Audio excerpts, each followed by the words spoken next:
These are characters in One Punch Man that are so dangerous that they have bounties on their heads, many of which you probably haven't even heard of before. We all know that in One Punch Man, once someone becomes a hero and joins the Hero Association, they get placed in classes C, B, A, or S, depending on their strength, intelligence, and overall popularity. Along with that, we also know that monsters are categorized from wolf to god level threats based on their destructive potential, but there's a rarely touched upon yet very relevant ranking system that was specifically made for notorious villains and criminals as well, and this is completely separate from the disaster level system. This of course is the class bounty ranking system that was likely created for individuals that aren't monsters but still pose a serious threat to society. Therefore, their wanted posters get plastered everywhere with enticing bounties on their heads like they're pirates from One Piece or something. Much like the hero ranking system, bounty criminals are ranked from C to S, essentially ranking them based off of their relative strength compared to heroes. That being considered, in One Punch Man there is a plethora of little known yet really interesting characters scattered throughout the manga in various bonus chapters that vary in strength and notoriety greatly, and I'll be naming them all for you guys today. So just to give you guys a quick understanding of how this ranking system works, for example, an S-class bounty is likely strong enough to defeat any hero that isn't an S-class hero, and could possibly even defeat some S-class heroes as well, and we'll actually be talking about one in particular a little bit later. As a matter of fact, Puri Puri Prisoner should definitely have an S-class bounty on his head, considering he's literally a convicted pervert that breaks out of prison when he wants to fight monsters and creep out surrounding men. It's never been confirmed if the Hero Association is the only organization or group that can place bounties on criminals, so there's a good chance that Puri Puri Prisoner has a heavy price on his head from some rich guy that was unfortunate enough to be saved by him and wants to settle the score. The payouts for defeating class bounty criminals are actually pretty damn nice, as we see in the bonus chapter, Struggles of the Fubuki Group. Here we get this funny little short story where Fubuki is sick of renting shitty cars to ride around in and demands that her underlings gather enough money to buy a sweet Mercedes Benz or something, because she says that they'll need 5 million yen, which comes out to about $34,000. I mean, not surprising from the Queen of Bougie, right? While the Fubuki Group argues that they don't make enough money from the Hero Association to afford a car like that, and Fubuki simply tells them to look for the many flyers that are scattered around the cities and make some more money. They all take this as looking for flyers that offer part-time jobs, and they all slave away for an entire week and manage to gather 3.5 million yen, which is still well short of their 5 million yen goal. This is when Fubuki walks in with a fat wad of roughly 2 million yen to send them over their goal. As they question how Fubuki gathered so much money on her own in such a short amount of time, her wording implies that she did some,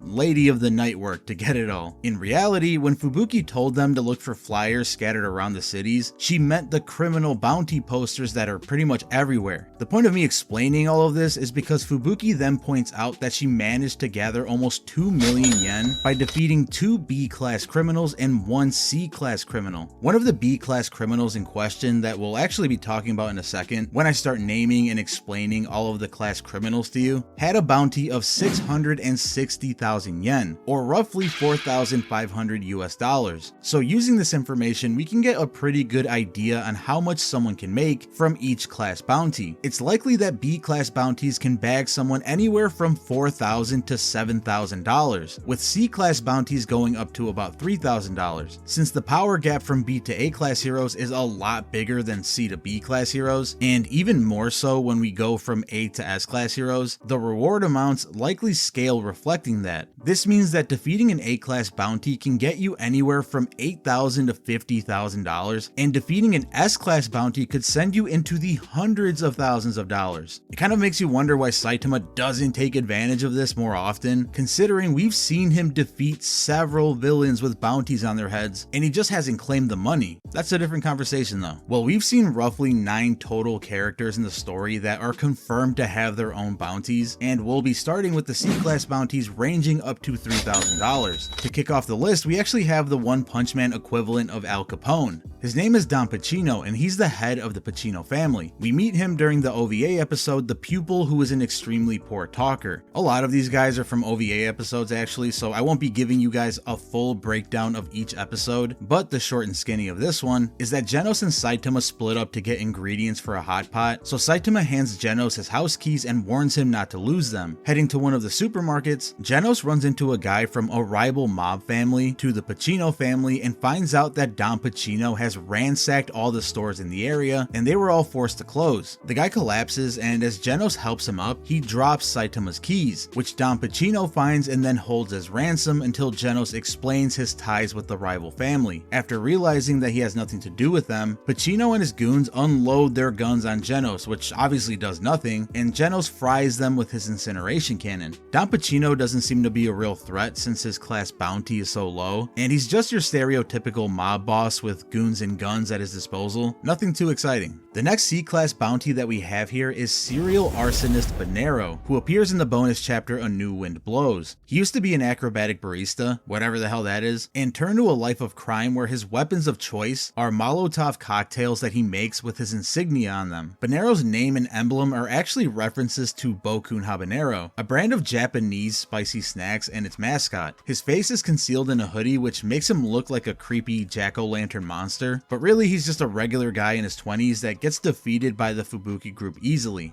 Moving on to the B-class bounties, ranging from $4,000 to $7,000, we start off with the aforementioned criminal that Fubuki defeated, Hiyaha Axe. He's one of the only known criminals to have a confirmed bounty number at 660,000 yen, or $4,500 as I said earlier. Besides that, there's really nothing special about him. I mean, he's a big burly guy that carries around a huge ass axe. That's pretty much all there is to him. However, another B-class criminal that's much more interesting though is men's esthetician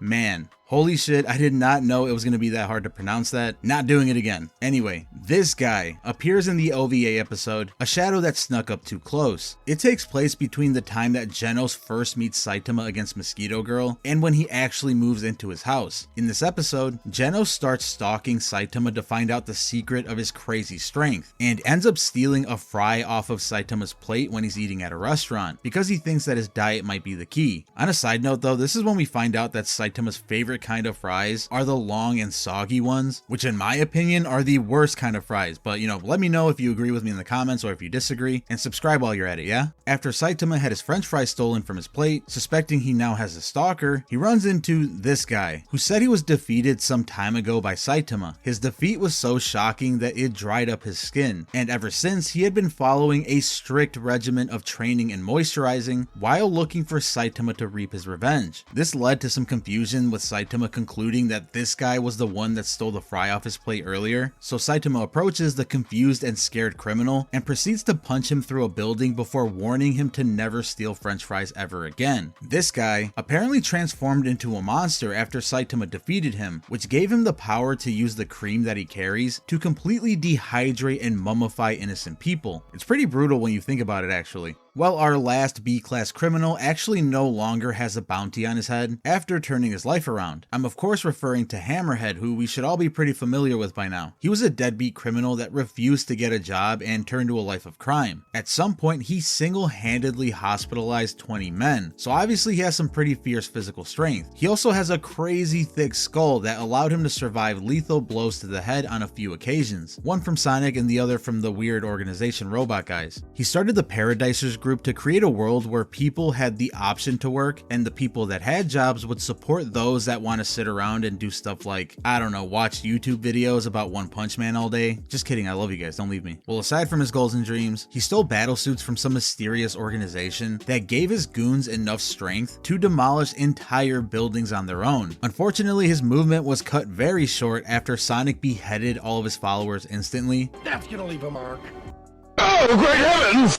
and Hammerhead had his suit destroyed by Saitama. Now he's just a guy living with his mom looking for a job. I mean, hey, that sounds like most of my life, to be honest. Now moving on to A-class bounties ranging from $8,000 to $50,000. We start with a criminal that, in Saitama's words, is a total pervert. This being Fish of Darkness from the OVA episode Road to Hero. This is actually my favorite OVA episode because it's pretty heartwarming and it shows us how Saitama got his famous yellow suit. In this episode, Saitama tries to help an old tailor from having a shop taken away by loan sharks, specifically called Nia Nia Loans. They're a criminal group that operates out of a crappy apartment that actually turns out to be the one that Saitama was currently living in at the time. He goes to pay them a visit, and after defeating all of his goons, Saitama confronts the leader. This enrages him and he transforms into a monster called Fish of Darkness, which gives him this neon pink fish head, transforms all of his clothes into BDSM gear for some reason, and gives him a long stretchy whip as a weapon. Oh, and he can also spit a bunch of fish eggs out of his mouth. Super scary, I know. Just the idea of ruining businesses turns this guy on, so it makes sense that his whole monster theme is all around pretty perverted too. Saitama defeats him and tries to hand him over to his landlord to cover all the missed rent that he's built up, but it turns out that the counterfeit operation that they were running in the building was actually the landlord's main source of income, so she angrily kicks Saitama to the curb. This was actually the same apartment that Saitama was pissed to see that it didn't get destroyed during the Meteor episode of the anime. But continuing the trend of silly animal themed criminals, we have Bull Bull, who was the leader of the Cow Stomach gang that appeared in the bonus chapter What Can't Be Bought. Here we see Saitama visiting his bank to find out that he's too broke to even buy a soda that he really wanted to try, and in that moment the bank is suddenly robbed by Bull Bull and his gang of cowbros. He takes a little kid hostage and runs away, but his car gets picked up by Saitama and turned around. Saitama makes quick work of them all obviously and is left with fat bags of cash. But of course, although enticing, he does the right thing and doesn't steal any of the money, even though he's a broke ass bitch. What a guy, right? There's nothing special about Bull Bull other than he's a pretty big dude with above average strength, and he dresses up like a cow even though he named himself after a bull. But what do I know? Next, we pretty much have a carbon copy of Bull Bull with a different theme, this being Big Iron, who was the leader of the Iron Fist gang. He appears in chapter 180 of the manga during the middle of Saitama's cross-country fight with Tatsumaki. Big Iron and his gang hold a woman named Erica hostage, and A-class hero Feather attempts to save her but is beaten down after defeating several members. Before Big Iron can finish him off, Tatsumaki sends Saitama flying through a wall and knocks out Feather. Even though they recognize that Tatsumaki is rank 2 in the S-class, Big Iron sees this as an opportunity to take her down and boost his reputation. He makes his goons attack Tatsumaki and he attacks Saitama, but they all get blown away instantly. Again, Big Iron's your average big meathead villain, with his weapon of choice being his Iron Gauntlet. Considering he's the leader of a group that can take down A-class heroes, he's probably strong enough on his own to handle mid-tier A-class heroes. The final criminal on this list is actually the only confirmed S-class bounty currently. If you couldn't guess who it is yet, it's our boy Speedasound Sonic. There isn't much to be said about Sonic that you probably don't already know, but here are some little known nuggets about him anyways. The creator of One Punch Man 1 once said himself